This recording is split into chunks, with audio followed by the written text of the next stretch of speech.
Good morning to everyone. I'm Johnny Balmeo from the College of Nursing, and today I'm going to discuss to you the nursing process. So, the nursing process is actually a modified scientific method na ginagamit ng mga nurses, mga health professionals, not just in a hospital but of course, in a different settings. It can be in a community, in a clinic, even in a school, etc.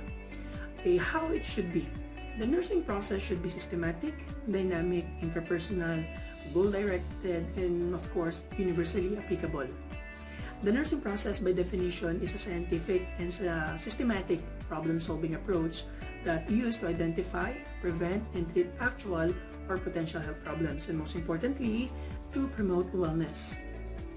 The nursing process was actually first coined by Ida Jean Orlando way back in 1958. Originally, meron tayong apat na phases. These are assessment, planning, implementation, and then evaluation. But now, from 4, naging 6 na.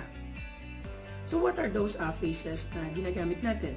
So we have the assessment, the diagnosis, outcome identification, planning, implementation, and lastly is the evaluation. So first, let's start with the assessment. Assessment, it is actually a systematic, dynamic way to collect and analyze data about the client. This is actually the first step in the delivering of nursing care. So in assessing the patient, we need to check for the subjective and the objective data. Now the next phase is the diagnosis or the nursing diagnosis. This is the phase where the medical professionals or the nurse develops a theory or a hypothesis about the individual situation based on the information or the data that you have gathered while collecting or performing an assessment. There are actually different kinds of nursing diagnosis. These are the actual diagnosis, the risk diagnosis, the health promotion diagnosis, and then the fourth one is the syndrome diagnosis. Next is, after the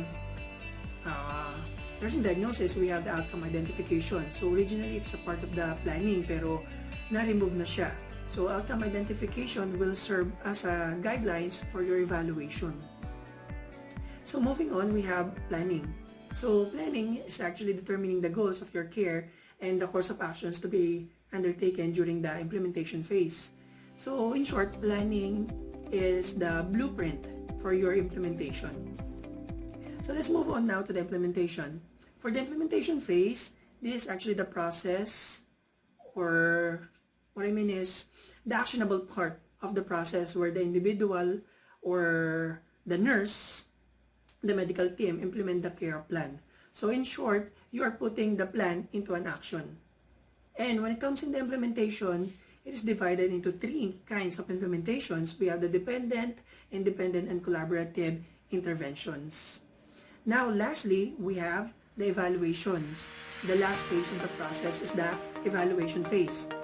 This is the part where the medical professionals assesses and evaluate the success of the planning and implementation process to ensure that the individual is making progress towards his or her goals and is achieving the desired outcomes.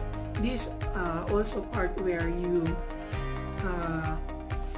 this is also the part where you check if you have met your goal, partially met, or you did not met your goal.